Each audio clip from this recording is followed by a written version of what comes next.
बिस्मिल्लाहिर्रहमानिर्रहीम। अस्सलाम वालेकुम फ्रेंड्स, मैं आपका दोस्त वक़ार ताहिर ख़ान एम्स्टर्डम हॉलैंड से एक बार फिर आप सब दोस्तों और भाइयों की खिदमत में हाजिर हूँ। फ्रेंड्स, आज की वीडियो में मैं आपको एक्सप्लेन करने जा रहा हूँ कि फ्रीलांसर पाकिस्तान में किस तरीके से वीज़ा अप्लाई कर सकते हैं। फ्रीलांसर जैसे लोग अमेज़ॉन पे काम कर रहे हैं, मुख्तलिफ सर्विसेज प्रोवाइड कर रहे हैं, तो वो वीज़ा किस तरीके से अप्लाई कर सकते हैं। आएगा वो वीज़ा नीदरलैंड्स का हो, USA का हो, पुर्तगाल का हो, UK का हो या यूरोप के और दूसरे ममालिक का वीज़ा वो किस तरीके से अप्लाई कर सकते हैं। तो काफ़ी फ्रीलांसर्स जो हैं वो मुझसे रब्ता करते हैं, वो कहते हैं मगर भाई हम फ्रीलांसर्स हैं, आप बताएं कि वीज़ा अप्लाई करने का हमारे लिए क्या तरीका क्या रिक्वायरमेंट्स है, क्योंकि हम खुद काफ़ी फ्रीलांसर्स का वीज़ा प्रोसीड करते हैं बड़ी कामयाबी के साथ, उनके वीज़े लगते भी हैं। तो आज की वीडियो में मैं आपको एक्सप्लेन करूँगा कि फ्रीलांसर क्या होता है और फ्रीलांसर को वीज़ा अप्लाई करने के लिए क्या क्या डॉक्यूमेंट्स चाहिए।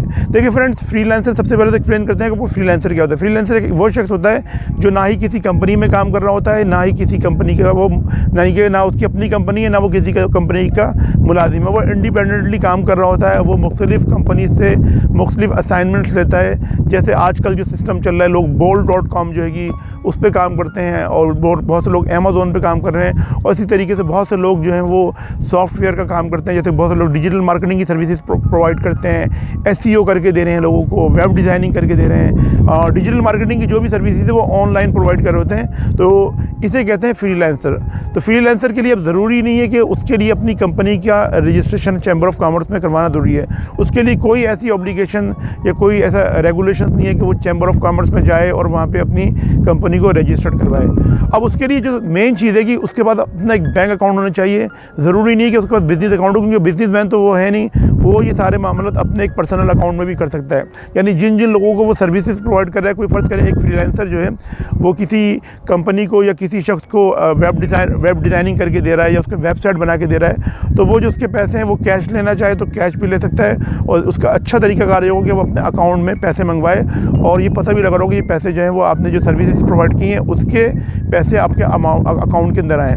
तो इस तरीके से आपके अकाउंट में पैसे भी आते रहेंगे, और ये साबित हो रहा होगा कि ये अकाउंट में जो पैसे आ रहेंगे ये फ्रीलांसर्स की जो सर्विसेज प्रोवाइड कर रहे हैं, मुख्तलिफ डिजिटल मार्केटिंग की सर्विसेज, उससे पैसे आपके अकाउंट में आ रहे हैं। अब इसके लिए सबसे जो इंपॉर्टेंट चीज़ है कि आपके पास अकाउंट होना ज़रूरी है। दूसरा ये कि आपके पास आपके चैम्बर ऑफ कॉमर्स में रजिस्ट्रेशन नहीं चाहिए, लेकिन आपका FBR के अंदर फेडरल बोर्ड ऑफ रेवेन्यू में आप टैक्स फाइलर ज़रूर हों। टैक्स फाइलर होना ज़रूरी है, और एक अच्छा टैक्स फाइल कर रहे हो। यूँ समझें कि अगर आप पूरे साल का टैक्स पे करते हैं, अगर आप क्या ये फ़र्ज़ करें पूरे साल की इनकम तकरीबन आपकी 15 लाख से ज़्यादा इनकम आ रही है, तो आपको तकरीबन 1,60,000 या 1.5 लाख रुपए के नज़दीक चार्जेबल टैक्स जिसे चालान कहते हैं वो पे करेंगे। तो इससे आपके एक अच्छा जो टैक्स रिटर्न्स हैं, जिसे एनुअल टैक्स रिपोर्ट कहते हैं, वो बन जाएगी। और जब ये आपके पास होगी तो कम से कम अगर 2 हैं और अगर एक भी है और उस पर अच्छा टैक्स जमा हुआ है, अच्छी इनकम शो हो रही है, तो फिर इस पर भी आप वीज़ा अप्लाई कर सकते हैं। तो फ्रीलांसर के लिए जो बेसिक बुनियादी चीज़ें, एक तो उसका अपना अकाउंट होना ज़रूरी है जिसमें उसकी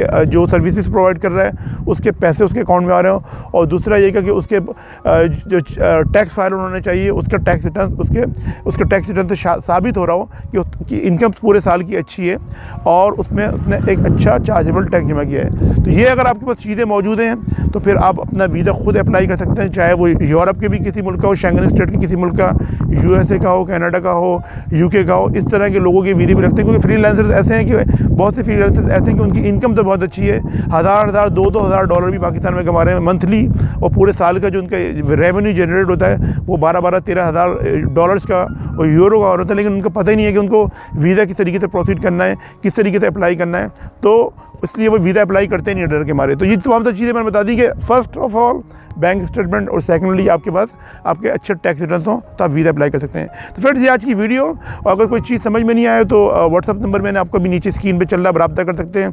कोशिश करें कि कॉल नहीं कीजिएगा, मैसेज कीजिएगा, और अगर आप केस हमसे प्रोसीड करवाना चाह रहे हो तो फिर एक असेसमेंट कॉल बुक करवा लीजिएगा। उसकी कॉस्ट है $5,000।